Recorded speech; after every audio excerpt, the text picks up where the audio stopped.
At last, we've made it to the Subsea Volcano. Alright, we're back now. I just went and upgraded my armor pretty much off screen. So, got the Altina helm now, we got the obsidian armor, the mithril gloves, the snake boots, the brownie ring, obviously, and I also made the Altina Nux. So, just some quick upgrades pretty much. So, now that we're in Subsea Volcano, we are very, very close to the Sword of Mana. Now, obviously, with this being a volcano, there's going to be lava segments and lava plumes that will royally hurt you if you aren't very careful. Pretty much everything in here is weak to water, though, so if you're a caster and you have some Undine to go with it, then you will be very well off. Now, these floors here are the ones that that lady in Lorimar Castle was talking about that will fall out if you're not careful. Like, that one just fell out on me right there. Now, the thing with this is that you can actually walk over the lava if you want to, but you will take pretty much constant damage while walking over it, and it's really not worth your time. Or, actually, hang on, I'll show you something else you can do. Yeah, this should work. If you use the Undine support spell, Bubble Boat, you will go like this, and you can float over the lava for the vast majority of it. If a lava plume hits you, you will not be able to float over it. But for the vast majority of it, in most cases, you will be able to float over it. So, and you thought all the support spells were useless. Well, there you go. They're not all useless. So, anyway, to go back to what I was saying, I want to kind of create a community where I'm, you know, my subscribers are a little bit more accessible than just the people that I answer comments on my videos for. Because, I mean, originally, what's happened recently with YouTube is that I've had to kind of reevaluate my whole reason for being here on YouTube. Because before, I felt like it would make me a more outgoing person to be here. And that is still a big part of the reason why I'm on YouTube, don't get me wrong. But I feel like I've gotten outgoing enough to the point where, well, first off, I'm much better off at my job because I can actually be more friendly with the customers and everything like that without having to seriously, like, strain myself for however many hours in a day that I happen to be working. There we go. I can't believe I got the sword to work there. Huh. I guess you, miracles do happen. No, it wasn't really a miracle, but anyway. Oh, quick thing here first. First of all, there's those, exploding pumpkins are over there now again, and they've got some recolors for them. They're more difficult than their counterparts, but not much has changed, so. But these rocks here are something else, because if you run up and poke them, they turn red and explode. So you want to be really careful around them. But basically what you do is you poke them and you run the hell away from them, because if you're not quick enough and you get caught anywhere near the blast radius, like I'll show you in a sec, hang on. You see how there was a huge blast radius there? If you get caught in any part of that, you will take, I think, a third of your HP total in damage. So, don't do it. It's bad because you're already strained for what spirit you should be using at this point. You don't want to make it worse on yourself by having to use Healing Light all kinds of liberally here. Of course, don't be afraid to use Healing Light. I mean, this is probably one of the areas where you'll take the most damage. One of the most damaging areas to you in the game, simply because everything ignores defense except the monsters. So, use Healing Light liberally, but try to keep Undine on standby in case you need to float over the lava. Oh, I wonder how we get those chests. That's why I've been staring at them for 5 minutes here, because I have no idea how to get them. Well, we'll come back for them. Let's grab these two up here before we do anything else.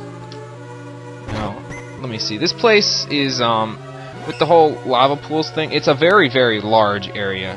So it's kind of difficult to judge exactly where you're going and all of that stuff. So I'm kind of following...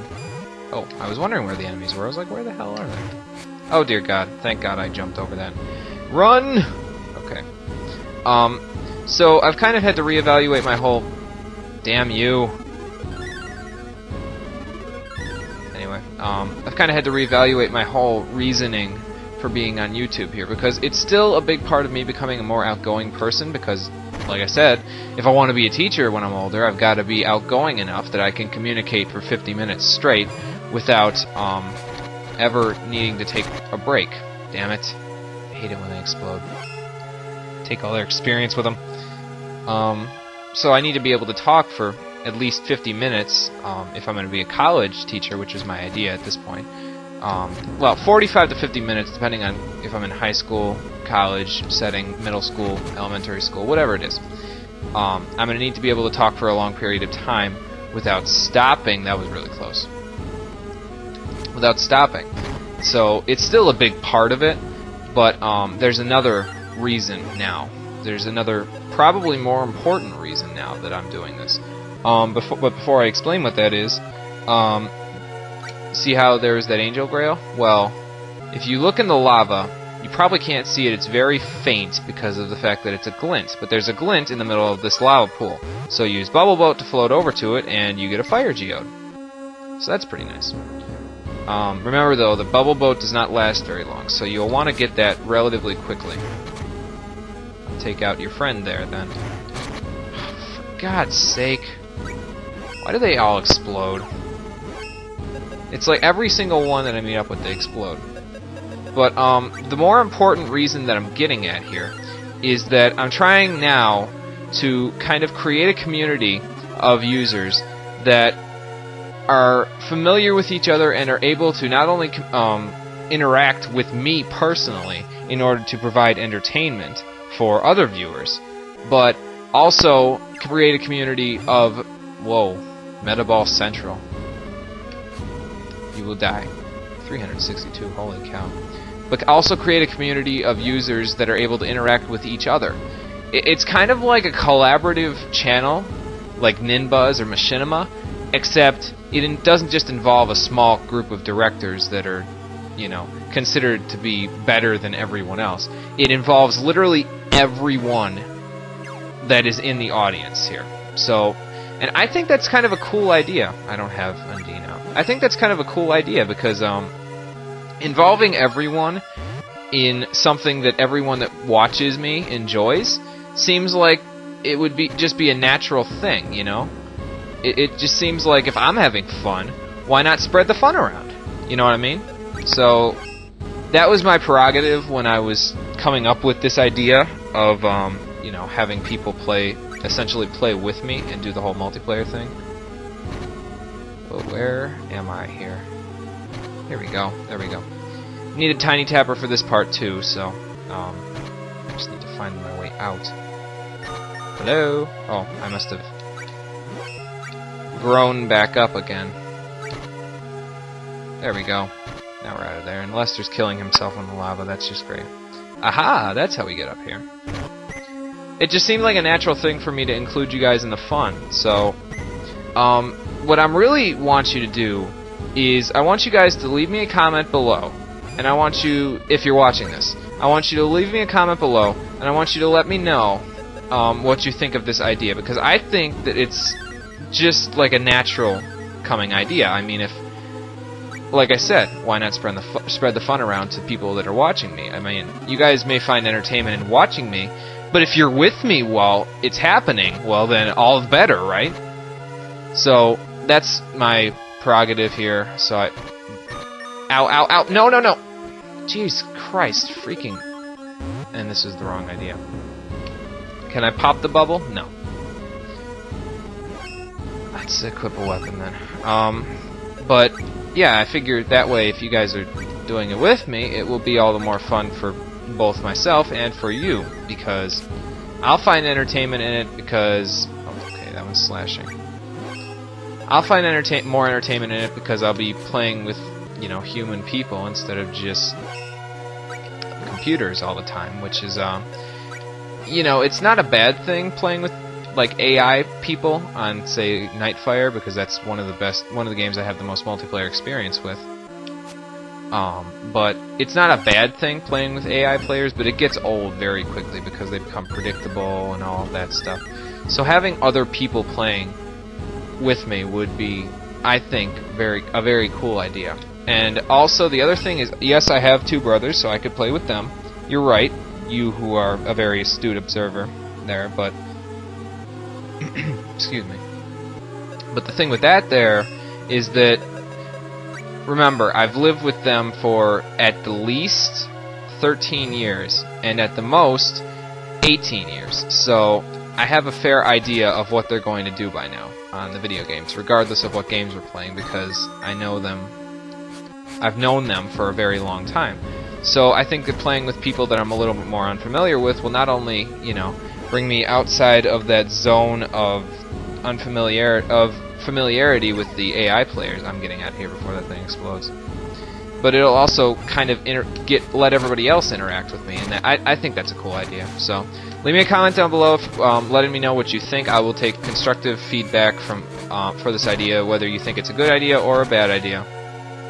I will take your feedback for it. Now, I really want to know what you guys think. That's why I'm kind of including this here. I'm gonna get hit by a lava plume. That's the real reason why I'm including this here, is because I want to know what you guys think about this. I personally think it's a good idea. It's brilliant! No. Oops, ow, ow, ow, ow, ow. I can't do anything while I'm burnt. Would you get... This is what I was talking about when you are in here. You will take large amounts of damage, and the problem with being burnt is that you can't do anything while you're doing that. But that wall can be broken down. That's one of 3 in this area that can be broken down. So, might be worth remembering, because you can take... For God's sake, stupid freaking burn. Because you can take it down and then head through this kind of secret area, I guess you could call it a secret area, to get back here. Oh, the golden mana statue is just out of reach. Man. We're almost there. We just need to find the other way around. If I can ever go back through the door here. How did the wall repair itself so quickly? That's weird. Well, whatever. So like I said, leave me a comment, let me know what you think. I think I've said that 5 times already, so I'm going to stop being redundant and start actually playing this game again. It's a good thing I have gotten as much done with this as I have gotten done, because I am fairly certain I am almost done with this area. So, that's cool. I got another conversation that ended just before I finished up with an area. Really, they're resistant to bash weapons too. Okay, how about this? Haha. Oh, come on, I'll take you on. Stupid cumulus cloud. Apparently these things they take no damage from anything except for the added effects of your weapons, which is why that guy is dying to me, because I'm hitting him essentially with the added effect of my weapon. If you look, you can see that I have a burn, but if you look, you can see that there's like a little wood thing that hits him there. So that's what's dealing damage to him. I really don't feel like using magic, but at this point it looks like it might be necessary just to get past these cumulus guys, because we're almost there. We only have a few more treasures to collect. Let's see, 1, 2, 3 treasures to collect before we make our way to the innermost reaches of the volcano. So, we're not too far off. Let me get Wisp out real quick then, since this guy doesn't seem to be taking any damage from my weapons. Now here's the room that really screws me over. No, I don't want healing light, because it's a big spiral of lava, and while I could be using Bubble Boat to get me over it, I really want to not, because Bubble Boat wears out very quickly, and I can't open this treasure chest until the burn wears off. Bubble Boat wears out very quickly, and I don't want to get hit by a lava plume and just, like, totally die in the process. Yeah, Lester, I hear you. Got the spiny seed. Got the jad hemp. Now we just head down here and grab this treasure chest at the end of this little pier here. I guess you would call it a pier, although I don't know who'd want to sail a boat in this stuff.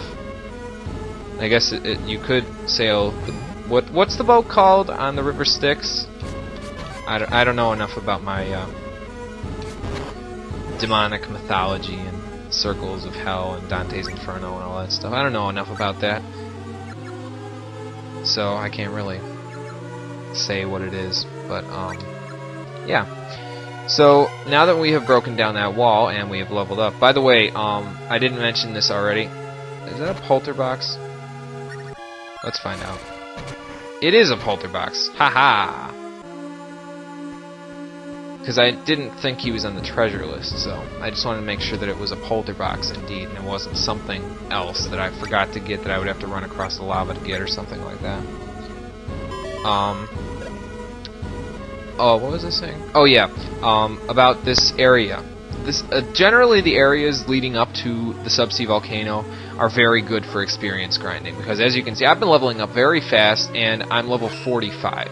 So it's a really good place to do some grinding if you need to do some experience grinding. If you're level 43 by this point, that's like the bare minimum, but you should be fine. So make sure you save at that gold mana statue over there, especially if you're not a magic player. Actually, I can recommend using magic for melee characters in this upcoming boss fight, but I'm gonna do it the hard way. I'm gonna use my bow, and I'm gonna do it the hard way. You guys are welcome to use Undine magic on it. I mean, obviously Undine would be the weapon of choice in a lava area, so you're welcome to use Undine on it. I'm not going to. I would rather have the challenge. So this one's got a production plate on it too. Well, it's a warbot again, but GE. You don't think? Nah, there's no way. There's no way it was one of theirs. And this one is going to do the same thing as the last one, so I'm not even surprised. Maybe it'll tear down that loose wall just above us.